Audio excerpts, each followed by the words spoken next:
الحمد لله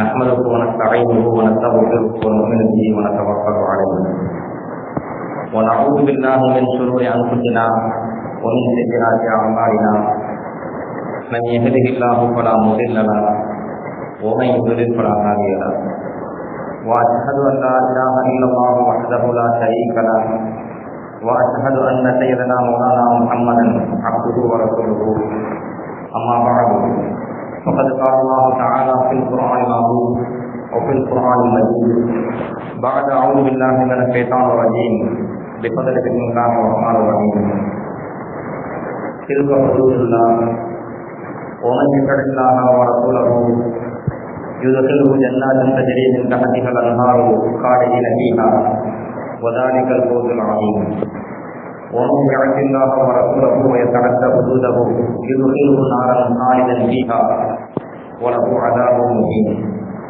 صدق الله العلي العظيم وقال نبينا محمد صلى الله عليه وسلم تعلموا الفرائض وعلموه فانه نصف العلم صدق الله العلي العظيم وصدق رسوله النبي الكريم எல்லாம் வல்ல அல்லாஹுவின் ரஹ்மத்தும் மக்ஃபிரத்தும் நம் அனைவருக்கும் வந்து சேரட்டுமாக. நம் வாழும் காலமெல்லாம் அல்லாஹுக்கும் அல்லாஹுவின் தூதருக்கும் முழுமையாக கட்டுப்பட்டு வாழ வேண்டும், ஈமானோடும் இறை அச்சத்தோடும் வாழ வேண்டும் என்று ஆரம்பமாக எனக்கும் உங்களுக்கும் வசியத்தை செய்கிறேன். கண்ணியத்திற்குரிய அல்லாஹுவின் நல்லடியார்களே, அல்லாஹ் சுப்ஹானஹு வ தஆலா மனிதன் பிறந்ததிலிருந்து இறந்த பின்பும் நிறைய சட்டத்திட்டங்களை அல்லாஹ் வகுத்து தந்திருக்கின்றான். எப்போது உயிரோடு வாழ்ந்தால் சில சட்டத்திட்டங்களுக்கு கட்டுப்பட்டு நாம் வாழ வேண்டுமோ, இறைவன் கடமையாக்கியதை கடமை என்று நம்பி அதை ஏற்று வாழ வேண்டுமோ, இறைவன் எதை தடை செய்தானோ அது தடை என்று நம்பி அதை தவிர்த்து வாழ வேண்டுமோ, அதே போன்று மரணத்திற்கு பின்பும் கூட அல்லாஹ் சுப்ஹானஹு வ தஆலா மனிதனுக்கு என்று சில சட்டங்களை வகுத்திருக்கின்றான். அதில் மிக முக்கியமான ஒரு சட்டம் வராசத்து, சொத்துரிமை என்று சொல்கிறோம், பாக பிரிவினை என்று சொல்கிறோம். இந்த சொத்துரிமை பாக பிரிவினையை பற்றி அல்லாஹ் சுப்ஹானஹு வ தஆலா குர்ஆனிலே கணித்த அடிப்படையில் சட்டம் வகுத்து வந்திருக்கின்றார். பெருமானார் ரசூலுல்லாஹி ஸல்லல்லாஹு அலைஹி வஸல்லம் அவர்கள் குர்ஆனுக்கு விளக்கமாக நிறைய சட்டத்திட்டங்களை பாக பிரிவினை சம்பந்தமாக, சொத்து சம்பந்தமாக பல சட்டத்திட்டங்களை வகுத்து தந்திருக்கின்றார்கள்.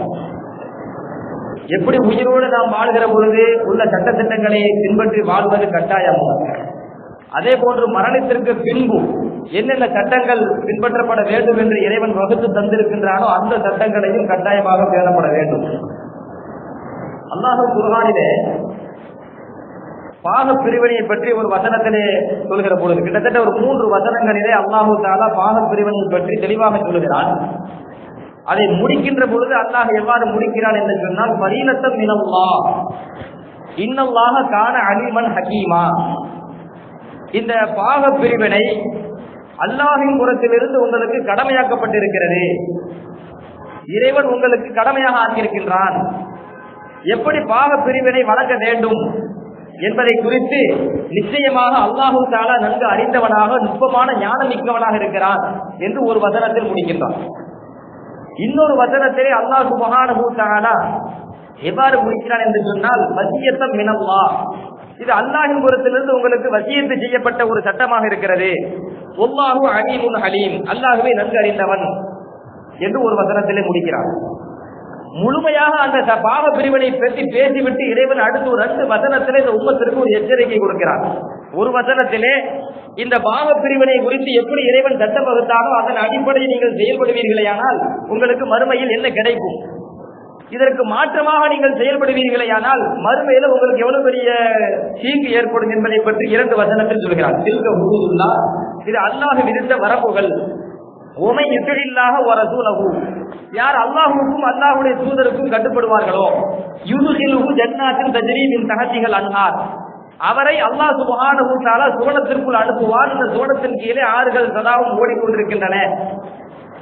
அந்த சுவனத்திலே இவர்கள் என்றென்றும் நிரந்தரமாக இருப்பார்கள். இதுதான் மகத்தான வெற்றி. இறைவன் பாக பிரிவினை எப்படி வழங்க வேண்டும் என்று வசனங்களில் அல்லாஹ் பட்டியலிடுகிறான்.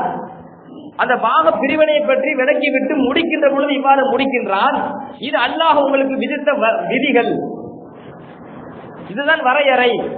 இந்த விதிமுறைகளுக்கு உட்பட்டு யார் அல்லாஹ்வுக்கும் அல்லாஹ்வுடைய தூதருக்கும் கட்டுப்பட்டு வாழ்வார்களோ அவர்களுக்கு சுவனம் உண்டு, சுவனத்தில் நிரந்தரமாக இருப்பார்கள். இதுதான் மகத்தான வெற்றி என்று சொன்ன இறைவன் அதை அடுத்து சொல்கிறான், உமை யாசில்லாஹு வ ரசூலஹு, யார் அல்லாஹ்வுக்கும் அல்லாஹ்வுடைய தூதருக்கும் மாறு செய்கிறார்களோ, இந்த பாக பிரிவினை அடிப்படையிலே பாகம் யார் கொடுக்கவில்லையோ, இந்த சட்டத்தை யார் பேணி அமல் செய்யவில்லையோ,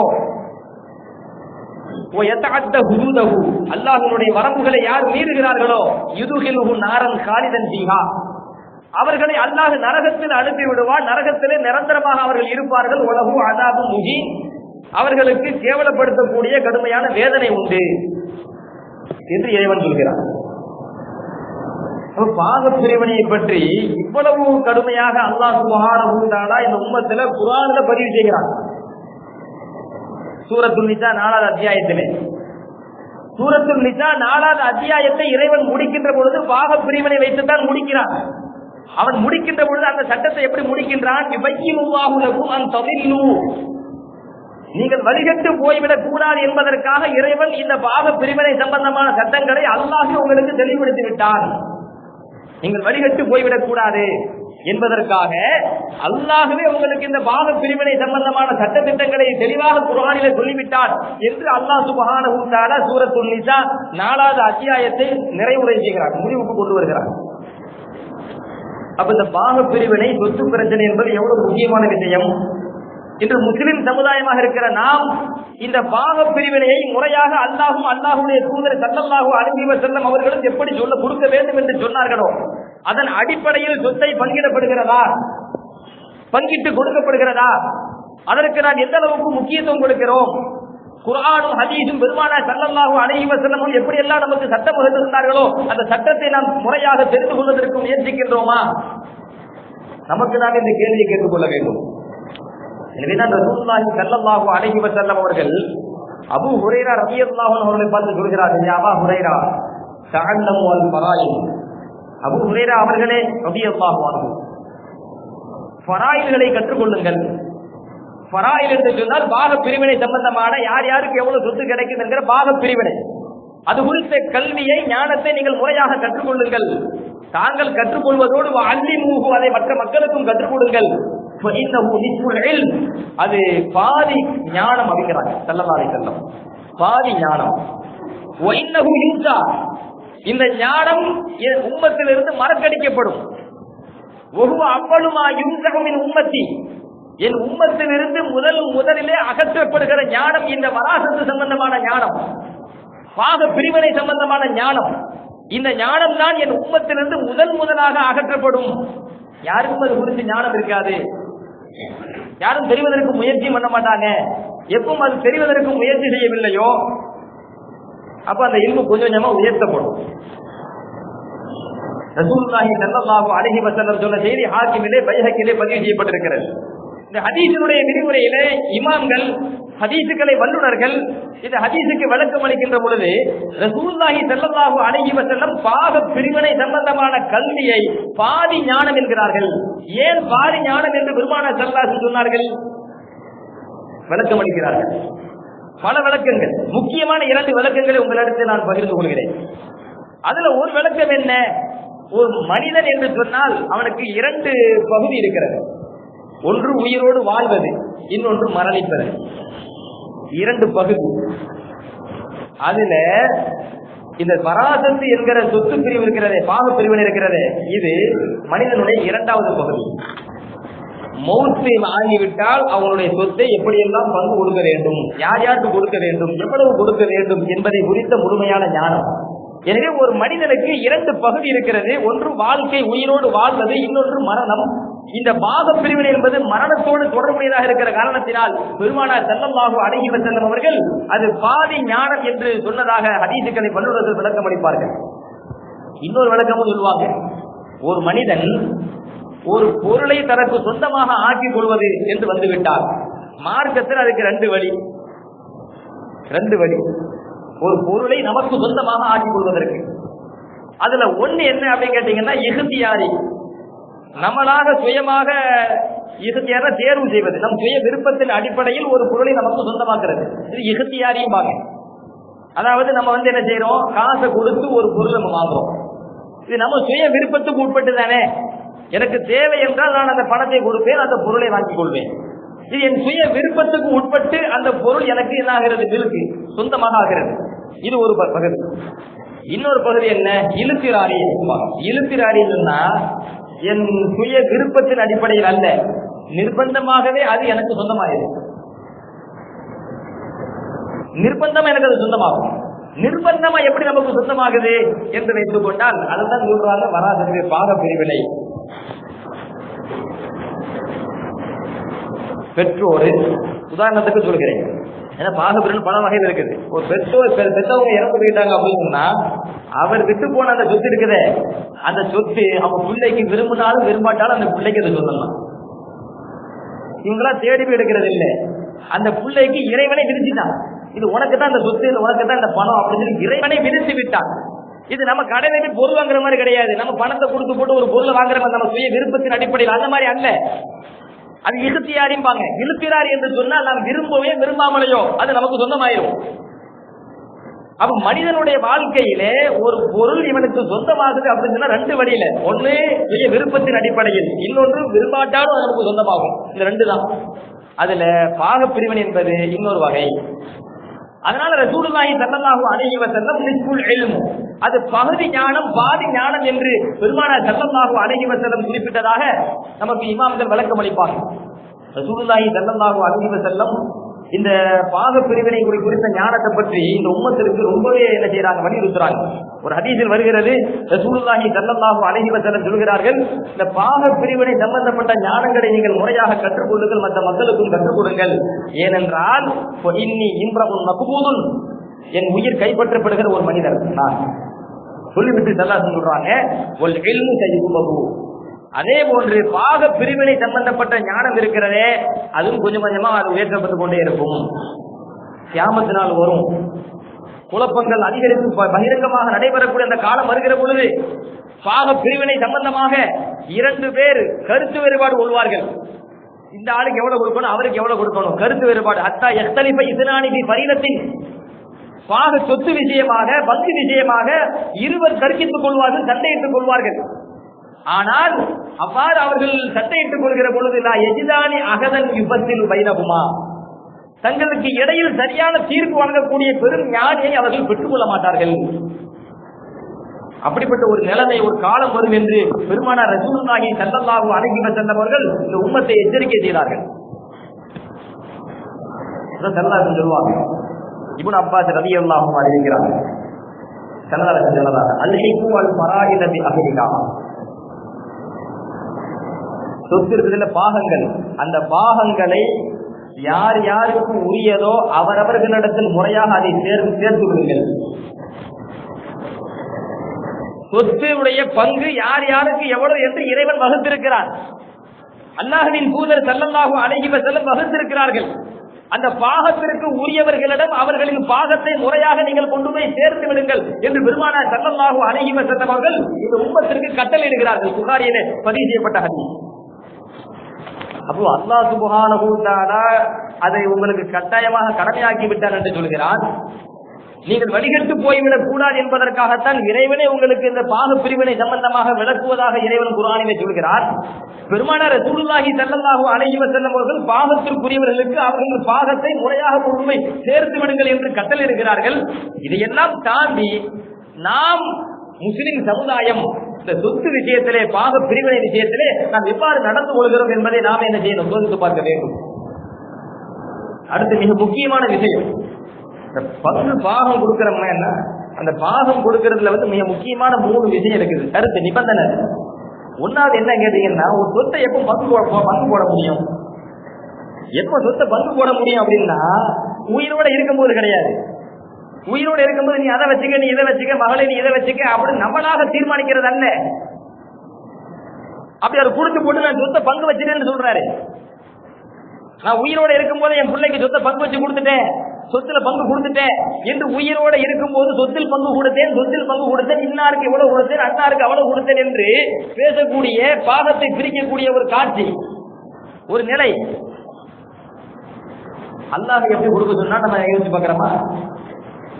இன்னாருக்கு இவ்வளவு கொடுக்க வேண்டும் என்று இறைவன் குர்ஆனில் கட்டளை செய்கிறானே, விதியாக ஆக்கிவிட்டானே, அந்த விதியை நாம் தெரிந்து கொண்டோமா? அப்ப உயிரோட இருக்கும் போது எப்படி பாகத்தை பங்கு வச்சு கொடுக்க முடியும்?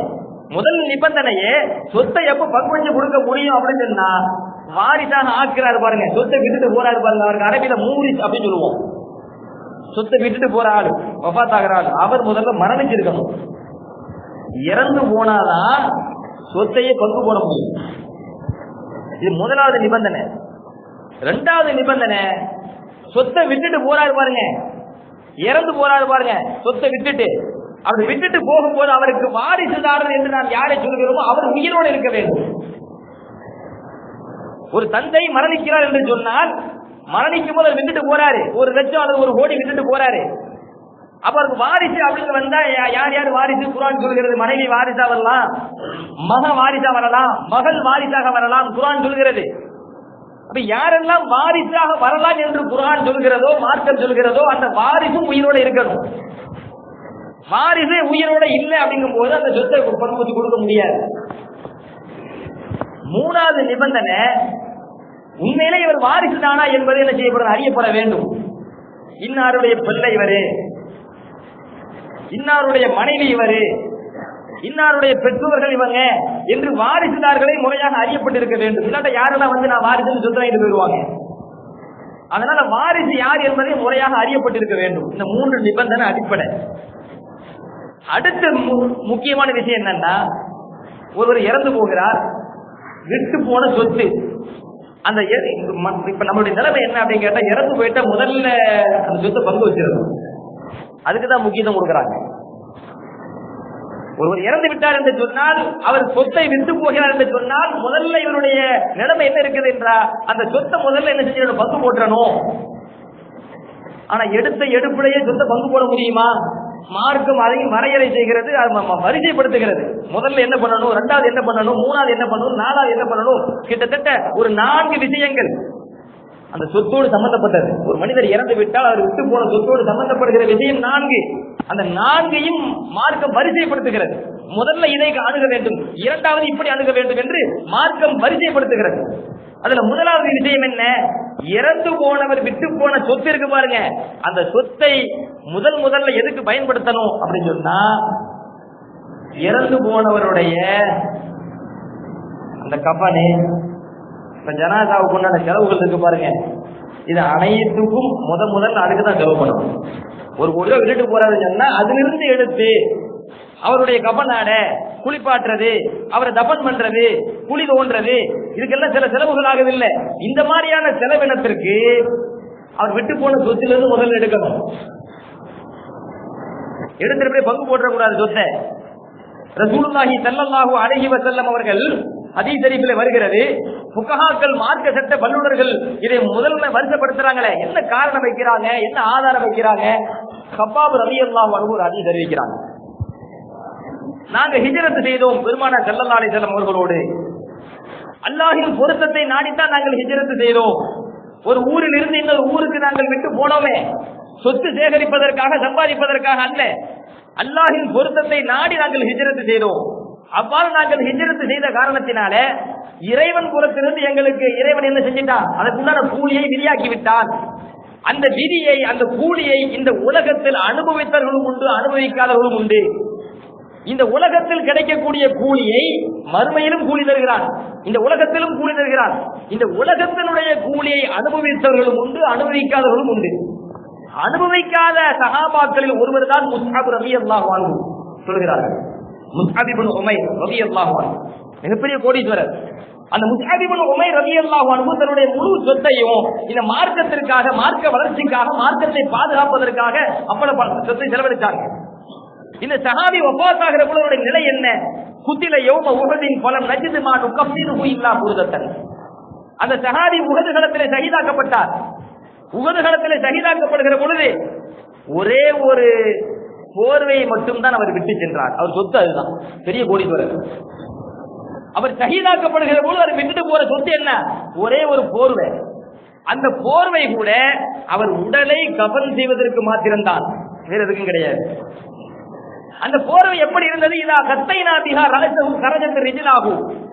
அந்த போர்வையை கொண்டு அவர்களுடைய தலையை நாங்கள் மறைத்தால் இரு கால்கள் வெளியே தெரியும். அவர்களின் இரு கால்களை நாங்கள் மறைத்தால் அவருடைய தலை வெளியே தெரியும். இந்த அளவுக்கு உடலை கூட முழுமையாக மறைக்காத அளவுக்கு உண்டான ஒரு போர்வை, அதைத்தான் விட்டுட்டு போனாங்க. அதுதான் அவங்க சொத்து. இப்ப ரசூலுல்லாஹி ஸல்லல்லாஹு அலைஹி வஸல்லம் எங்களுக்கு என்ன உத்தரவு போடுறாங்க? அமரன நபி ஸல்லல்லாஹு அலைஹி வஸல்லம் அன் நுகத்திய ரஸஹு. அவங்க தலையை நாங்கள் மூட வேண்டும். அப்ப கால் வெளியே தெரியுமா என்ன? அப்ப காலை என்ன செய்யணும்? வ அன் நஜஅல அலா ரிஜ்லைஹி மினல் இத்ஹிர். அந்த முஸ்அப் ரலியல்லாஹு அன்ஹுடைய இரு கால்களிலே நறுமண புல், இத்ஹிர் என்கிற நறுமண புல்களை வைத்து அவருடைய கால்களை நாங்கள் மறைக்க வேண்டும் என்று பெருமானார் ஸல்லல்லாஹு அலைஹி வஸல்லம் எங்களுக்கு உத்தரவு போட்டார்கள். இது புகாரில பதிவு செய்யப்பட்டிருக்கிறது. இப்ப முஸ்அப் இப்னு உமைர் ரலியல்லாஹு அன்ஹு வஃபாத்தான உடனே அவங்க விட்டுட்டு போன சொத்து என்னது? ஒரே ஒரு போர்வை. அதுவும் உடல் முழுவதையும் மறைக்கிற அளவுக்கு இல்ல. இப்படி ஒரு போர்வை இருக்கும் போது ஸல்லல்லாஹு அலைஹி வஸல்லம் அந்த சொத்தை அப்படியே அவங்க பிள்ளைக்கு கொடுத்துறன்னு சொல்லல, பங்கு போட்டுறன்னு சொல்லல. மாறாக ரசூலுல்லாஹி ஸல்லல்லாஹு அலைஹி வஸல்லம் சொன்னது, அதை வச்சு கஃனிடுங்க, அதை வச்சு கஃனிடுங்க. ஸல்லல்லாஹு அலைஹி வஸல்லம் அவர்கள் இந்த மையத்திற்கு முஸ்அப் இப்னு உமைர் ரலியல்லாஹு அன்ஹு கடன் இருக்கிறதா, அவர் ஏதேனும் வசியத்து செய்திருக்கிறாரா என்றெல்லாம் விசாரிக்கல. முதலில் பெருமானார் ஸல்லல்லாஹு அலைஹி வஸல்லம் அவரை விட்டுட்டு போன அந்த சொத்தை ஸல்லல்லாஹு என்ன உத்தரவு போடுறாங்க? இந்த சொத்தை, இந்த ஆடைய அவருக்கு கஃனா போடுங்க. புத்தகாக்கள் மார்க்க சட்ட வல்லுநர்களிலிருந்து சட்டம் வகுக்கும் போது ஒரு மனிதர் இறந்து விட்டால் அவர் விட்டுட்டு போன சொத்துல முதல்ல நான் செய்ய வேண்டிய காரியம், விட்டுட்டு போன சொத்திலிருந்து அவருக்கு அந்த மையத்துக்காக வேண்டி கஃன், தஃன் போன்ற காரியங்களை செய்வதற்கு அதிலிருந்து செலவழிக்கணும். முதல்ல பார்க்கப்பட வேண்டியது. இரண்டாவதாக அந்த சொத்தோடு சம்பந்தப்படுகிற விஷயம் என்ன அப்படின்னு கேட்டா, இப்ப முதல்ல என்ன பண்ணோம்? கஃன், தஃன் அதுக்காக வேண்டி செலவு பண்ணோம். அவர் விட்டு போன சொத்துல இருந்து அதுல மிச்சம் இருக்கும் பாத்தீங்களா, மிச்சம். அதுல இருந்து எதுக்கு செலவு பண்ணணும்? அந்த மையத்தினுடைய கடன் இருந்தால் அந்த கடன் அடைக்கணும்.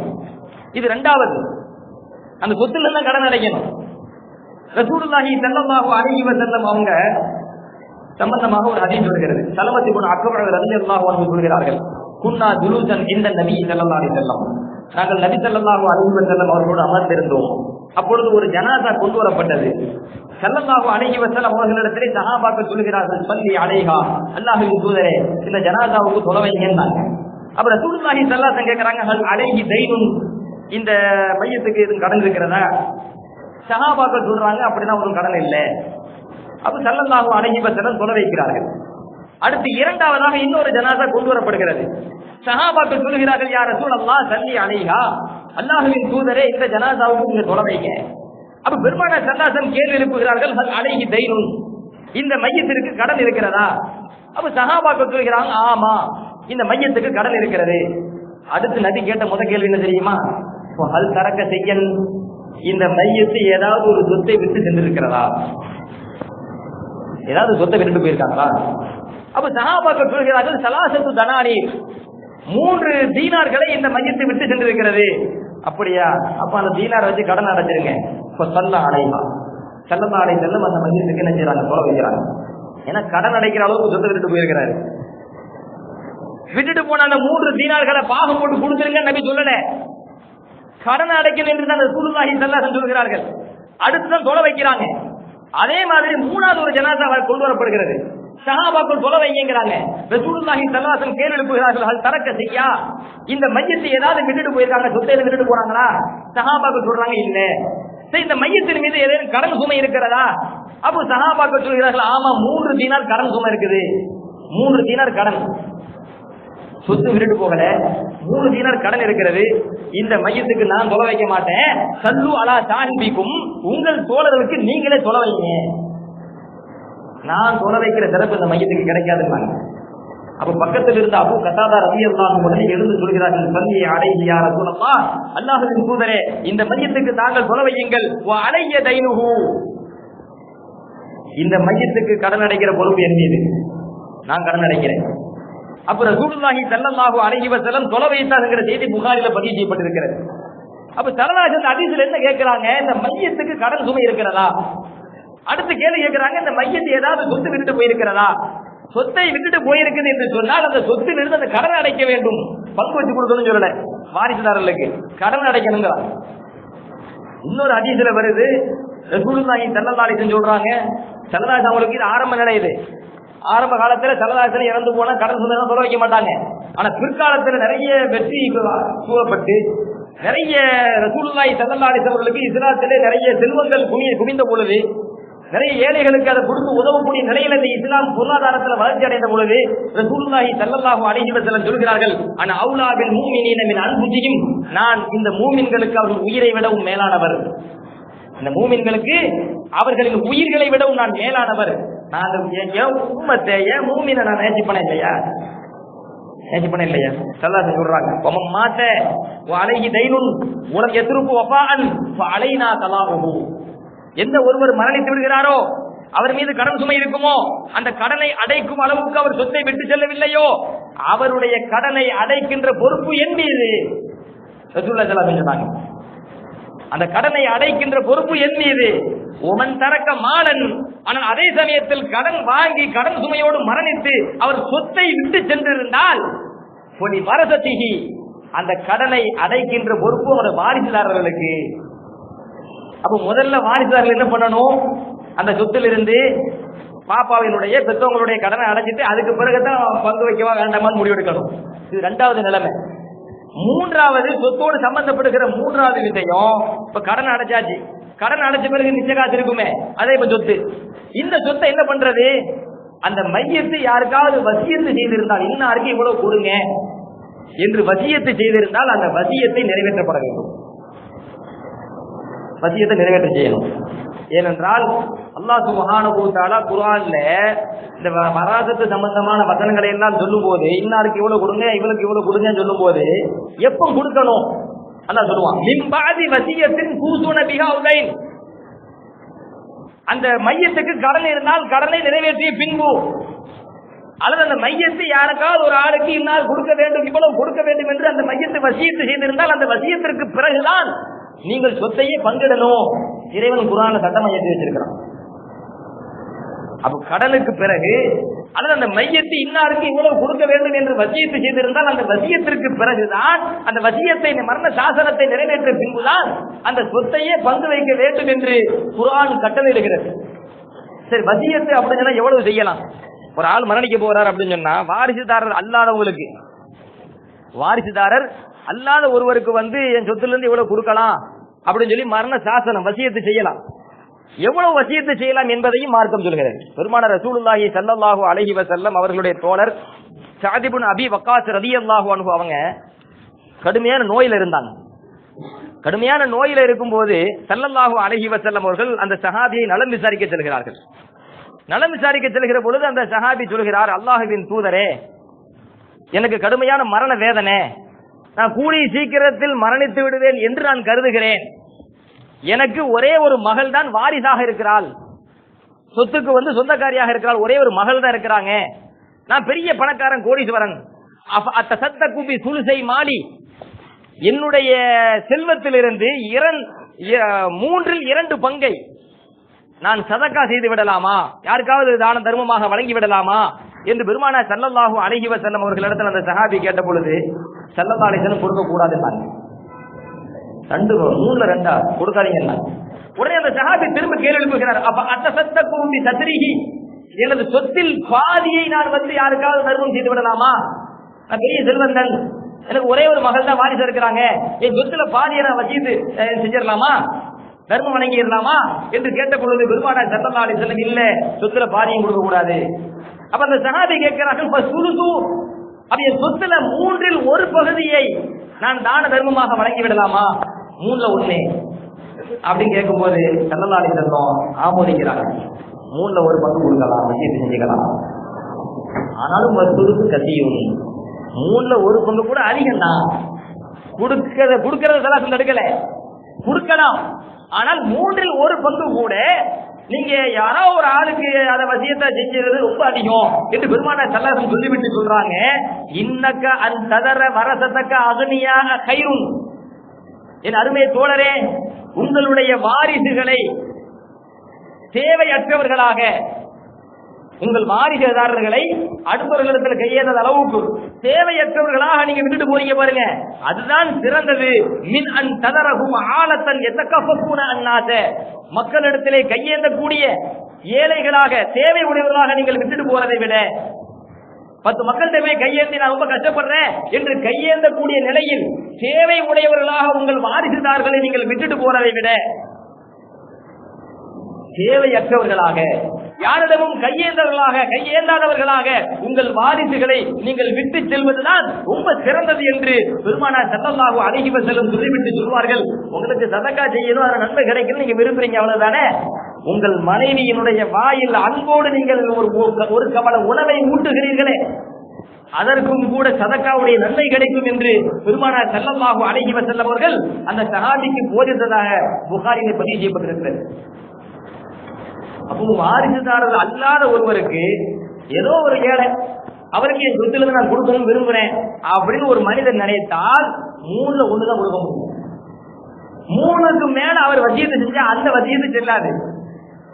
அந்த சொத்தில் 3ல் 1 பகுதியை தான் அந்த யாருக்கு கொடுக்க வேண்டும் என்று ஒரு வசியத்தை செஞ்சாலும் அவருக்கு கொடுக்க முடியும். 3வது இந்த வசியத்துக்கு பிறகுதான் 4வது தான் அந்த சொத்து மிச்சம் இருக்க வசியத்தை செஞ்சிருக்காருன்னு வைங்க, கபன் தபன் செலவு பண்ணியாச்சு. 2வது கடனுக்கும் செலவு பண்ணியாச்சு. 3வது வசியத்துக்கும் செலவு பண்ணியாச்சு. மிச்சம் இருக்கும் பாருங்க, இந்த மிச்சத்தை தான் வாரிசுதாரர்களுக்கு பங்கு வைத்து கொடுக்க வேண்டும். இதுதான் மாற்றம். 4வது கட்டம். நம்ம இந்த 4 கட்டத்தையும் பார்க்கறது இல்லை. இறந்து விட்டால் முதல்ல அந்த சொத்தை எப்படி பங்கு வைக்கிறது, இதைத்தான் பேசுறோம். ஒரு சட்டம் நம்ம இடத்தில் வருகிறது என்று சொன்னால் முதல்ல கேள்வி எப்படித்தான் வருகிறது, இறந்து விட்டால் இவ்வளவு சொத்து விட்டுட்டு போயிருக்கிறார், அந்த சொத்தை எப்படி பங்கு வைக்கிறது, இதைத்தான் நாம் அதிகமாக நாம் கேள்விப்பட்டுக் கொண்டிருக்கிறோம். இப்படித்தான் மக்களிடத்தில் நடந்து கொண்டிருக்கிறது. ஆனால் மார்க்கம் இந்த சொத்து விஷயத்துல ஒரு 3 சொத்தை விட்டுட்டு சென்றால் அந்த சொத்து விஷயத்தில் எதுவெல்லாம் சம்பந்தப்படுகிறது, என்னென்ன சட்டங்களை எல்லாம் பார்க்கப்பட வேண்டும், அதில் எப்படி வரிசை முறையாக நாம் அதை அணுக வேண்டும் என்பதை எல்லாம் மார்க்க நமக்கு சொல்லி தந்திருக்கிறது. அதன் அடிப்படையில நிறைய சட்டங்கள், அதில் சுருக்கமாக ஒரு சில செய்திகளை மட்டும் நான் சொல்லி நிறைவேற்றப்படுகிறேன். இப்ப மையத்துக்கு பெண் குழந்தை இருக்குது. இந்த ஒண்ணு சொல்லிட்டாலே ஆண் குழந்தைக்கு என்ன என்பது சேர்த்தே வந்துடும். அதனால இதை முக்கியமா இதை பதிவு செய்யறேன். மையத்துக்கு பெண் குழந்தை இருக்குது அப்படின்னு சொன்னா, இறந்து போயிட்டார்ல, இறந்து போனவருக்கு பெண் குழந்தை இருக்குது அப்படின்னா அந்த பெண் குழந்தைக்கு எப்படியெல்லாம் பங்கு கொடுக்க வேண்டும், மார்க்கம் குர்ஆன்ல எப்படி எல்லாம் சொல்கிறது என்றால், இறந்து போறாரு, மையத்துக்கு ஒருவர் இறந்து போகிறார், அவருக்கு ஒரே ஒரு மகள் மட்டும்தான், வேற யாருமே வாரிசு இல்லை அப்படின்னு சொன்னா, அவர் விட்டுட்டு போறாரு பாருங்க, அந்த சொத்துல பாதி சொத்து அந்த பெண் மக்களுக்கு கிடைக்கும். பெண் மகள் உறுதியா இருந்தா மட்டும். அல்லாஹ் குர்ஆன்ல சொல்கிறான், "வயின் கானத்து வாஹிதத்தன் ஃபலஹன்னிகு." உயிரோட இருக்கக்கூடிய வாரிசுதாரர் ஒரே ஒரு பெண்ணாக மாத்திரம் இருந்தால், மகள் ஒரே ஒரு பெண்ணாக மாத்திரம் இருந்தால் அவளுக்கு பாதி சொத்து கிடைக்க வேண்டும், கொடுக்க வேண்டும் என்று அல்லாஹ் சுப்ஹானஹு வ தஆலா குர்ஆனிலே பதிவு செய்கிறான். இது 1வது நிலை. 2வது நிலை, அதே பெண்ணுக்கு கிட்டத்தட்ட 3 நிலை வருகிறது. ஒரு பெண்ணுக்கு சொத்துல எப்படி எல்லாம் பங்கு வரும், 3 நிலை குர்ஆன் பேசுகிறது. 2வது நிலை என்னவென்றால், இப்போ இறந்து போன ஒரு ஆள் இறந்து போயிட்டாரு, மகள் 2 பேர் இருக்கிறாங்க, 2 மகள் அல்லது 2 மகளை விட அதிகமான பேர் இருக்கிறாங்க, மகள் மட்டும்தான், வேற யாரும் வாரிசே கிடையாது என்று இருக்குமே. ஆனால் இந்த வாரிசுதாரர்களுக்கு 3ல் 2 மடங்கு கொடுக்கணும், 3ல் 2 பங்கு சொத்துல. அல்லாஹ் குர்ஆன்ல சொல்கிறான், "இன் குன்ன நிசாஅன் ஃபௌக ஸனத்தைனி ஃபலஹுன்ன சுலுஸா மா தரக." அந்த வாரிசுதாரர் 2 பெண்களுக்கு மேலாக அவர்கள் இருப்பார்களேயானால், அப்ப அந்த பெண் மக்களுக்கு இறந்து போன அந்த மையத்தை விட்டு சென்ற அந்த சொத்திலிருந்து 3ல் 2 மடங்கு 2 பங்கு அந்த பெண் மக்களுக்கு கொடுக்க வேண்டும் என்று அல்லாஹ் குர்ஆனிலே சொல்கிறான். இது குர்ஆன்ல சொல்கிறான். ஆரம்ப காலகட்டத்தில் எப்படி இருந்துச்சுன்னா, பெண் மக்களுக்கு பங்கு கிடையாது. இஸ்லாத்தினுடைய ஆரம்ப காலகட்டத்தில், ஜாஹிலியா காலகட்டத்தில் சட்டம் கொஞ்சமா தானே வருது. அப்போ ஜாபிர் இப்னு அப்துல்லா ரலியல்லாஹு அன்ஹு அறிவிக்கிறாங்க, ஒரு பெண்மணி சஅத் இப்னு ரபீஉ ரலியல்லாஹு அன்ஹு என்கிற சஹாபியினுடைய மனைவி, அந்த சஹாபி இறந்துட்டார், சஅத் ரலியல்லாஹு இறந்துட்டாங்க. அவருக்கு 2 பெண் மக்கள். அப்ப அந்த மனைவி என்ன பண்றாங்க, 2 பெண் மக்களை கூட்டிட்டு நபிட்ட போறாங்க. அல்லாஹ்வின் தூதரே, இதோ இந்த 2 பெண் மக்கள் சஅதுடைய மகள், சஅத் ரலியல்லாஹு அன்ஹு வஃபாத் ஆகிவிட்டார்கள். அவர்கள் உஹது களத்தில் தான் ஷஹீதாக்கப்பட்டார்கள், கொலை செய்யப்பட்டார்கள். இந்த சஅதுடைய சகோதரர் இந்த பிள்ளையினுடைய சச்சா சொத்து பிள்ளை எடுத்துட்டு போயிட்டாரு. இந்த பிள்ளைக்கு, இந்த 2 பிள்ளைக்குன்னு ஒரு சொத்தும் இல்லை, நான் என்ன பண்றது? அப்ப ரசூலுல்லாஹி ஸல்லல்லாஹு அலைஹி வஸல்லம் சொல்கிறார்கள், அல்லாஹ் தஆலா உங்க விஷயமாக தீர்ப்பளிப்பான். நான் தீர்ப்பளிக்க நீங்க நினைக்கிறீங்க, அல்லாஹ்வே தீர்ப்பளிப்பான் அப்படின்னு சொன்ன கொஞ்ச நேரத்துல சொத்து சம்பந்தமா அல்லாஹ் வசனத்தை இறக்கிட்டான். எப்படி எப்படி பங்கு கொடுக்க வேண்டும், யாருக்கு கொடுக்க வேண்டும், எவ்வளவு கொடுக்க வேண்டும். அது பெருமானார் ஸல்லல்லாஹு அலைஹி வஸல்லம் உடனே சஅத் ரலியல்லாஹுடைய சகோதரர் இருக்கிறாரே, இந்த 2 பிள்ளைகளுடைய சச்சா, அந்த சகோதரர்கள் இடத்துல ஆள் அனுப்பி கூட்டு வர சொல்லிட்டாங்க. 2 பேர் வந்த உடனே பெருமானார் ஸல்லல்லாஹு அலைஹி வஸல்லம் சொன்னாங்க, சஅதுடைய இந்த 2 பெண் மக்களுக்கும் நீங்கள் 3இல் 2 பங்கை கொடுத்து விடுங்கள். சஅதுடைய இந்த 2 பெண் மக்களுக்கும் நீங்கள் 3இல் 2 பங்கை கொடுத்து விட வேண்டும் என்று பெருமானார் ஸல்லல்லாஹு அலைஹி வஸல்லம் அதை சுருக்கமாக சொல்கிறேன், திருமதியில பதிவு செய்யப்பட்ட ஹதீஸ்.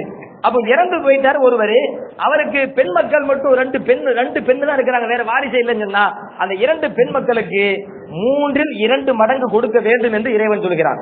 3வது அதே பெண்ணுக்கு சட்டம் என்ன கேட்டீங்கன்னா, இப்ப ஒரு இறந்து போறாரு, அவருக்கு மகளும் உண்டு மகனும் உண்டு. இப்ப எப்படி சொத்து, ஒரு மகன் தான் பாதி, 2க்கு மேல இருந்தா 3ல 2, மகனும் உண்டு மகளும் உண்டு என்று சொன்னால், இப்ப இறைவன் சொல்கிறான், லிஸ்ஸக்கரி மிஸ்லு ஹல்லில் உன்ஸயைன், லிஸ்ஸக்கரி மிஸ்லு ஹல்லில் உன்ஸயைன், அந்த ஆணுக்கு 2 பெண்ணுடைய பங்கு வழங்க வேண்டும். ஒரு ஆணுக்கு 2 பெண்ணுடைய பங்கா, ஒரு ஆணுக்கு 2 பெண்ணுடைய பங்கு அப்படின்னா என்ன என்பதை விளக்கும் போது எப்படி விளக்குவாங்கன்னா, இப்ப ஒரு மையத்து, அவருக்கு ஒரு மகன் ஒரு மகள் வைங்க. இப்ப அந்த ஒரு மகன் 2 ஆளுக்கு சமம். ஏன்னா 2 பெண்ணுடைய பங்கு அந்த ஒரு ஆளுக்கு கிடைக்கும் நல்லா சொல்றானே, அதனால ஒரு ஆணு 2 பெண்ணுக்கு சமம், 2 ஆளுக்கு சமம். அதனால இந்த ஒரு தலைய 2 தலையா நீங்க முடிவு செய்யணும். ஒரு பெண்ணு ஒரு ஆணு, வெளிப்படையா பார்த்தா 2 பேரும் முடிவு பண்ணுவோம். ஆனா இறைவன் சொல்கிற அந்த சொத்து அடிப்படையில் பாத்தீங்கன்னா அந்த சொத்தை 3ஆ போடணும். சொத்தை 3ஆ போட்டு பெண்ணுக்கு 1 மடங்கு, ஆணுக்கு 2 மடங்கு, பெண்ணுக்கு 1 மடங்கு, ஆணுக்கு 2 மடங்கு என்ற அடிப்படையில் சொத்தை பங்கு செய்ய வேண்டும் என்று இறைவன் குர்ஆனிலே விதிக்கின்றான். இதுக்கு என்ன காரணம், ஏன் அல்லாஹ் அப்படி சொன்னா என்பதற்கு எல்லாம் விரிவான விளக்கம் இருக்கிறது. ஆனால் சுருக்கமாக இங்க நான் பதிவு செய்யற விஷயம் என்ன கேட்டீங்கன்னா, ஒவ்வொரு ஆளுக்கும் யார் யாருக்கு எவ்வளவு கொடுக்க வேண்டும் என்பதை இறைவன் சட்டமாக வகுத்து விட்டான். அந்த சட்டம் நம் கையில இருந்த பின்பும் கூட நாம் அதை கண்டுகொள்ளாமல் நம் அறிவுக்கு ஏற்றவாறு என் அறிவு இன்னாளுக்கு எவ்வளவு கொடுக்கணும் சொல்லுங்கிற அடிப்படையில நாம் சொத்தை பங்கு பிரிப்போம் என்று சொல்லுவோமே. ஆனால் இறைவன் குர்ஆனில் எச்சரிக்கை செய்தத மாதிரி யார் அல்லாஹ்வுடைய அந்த விதியை மீறுகிறார்களோ அவர்களுக்கு கடுமையான தண்டனை உண்டு என்று இறைவன் எச்சரிக்கை செய்கிறான். அல்லாஹ் சுப்ஹானஹு தஆலா அவன் என்னென்ன சட்டங்களை நமக்கு வகுத்திருக்கின்றானோ அந்த சட்டங்களை முழுமையாக அறிந்து அதன் பிரகாரம் வாழக்கூடிய நல்ல நசீபை அல்லாஹு தஆலா நம் அனைவருக்கும் தந்து அல்புரிவானாக. அல்லாஹும் அல்லாஹ்வுடைய தூதரும் எவ்வாறு வாழ வேண்டும் என்று உத்தரவிட்டார்களோ விரும்பினார்களோ அவ்வாறு வாழக்கூடிய நல்ல நசீபையும் அல்லாஹும் அல்லாஹ்வுடைய தூதரும் எந்தெந்த காரியங்களை தடுத்தார்களோ வெறுத்தார்களோ அது போன்ற காரியங்களை விட்டு விலகி நடக்கும் நற்பாக்கியத்தையும் நம் அனைவருக்கும் தந்து அல்புரிவானாக. வ ஆகிரு தஅவானா அல்ஹம்துலில்லாஹி ரப்பில் ஆலமீன்.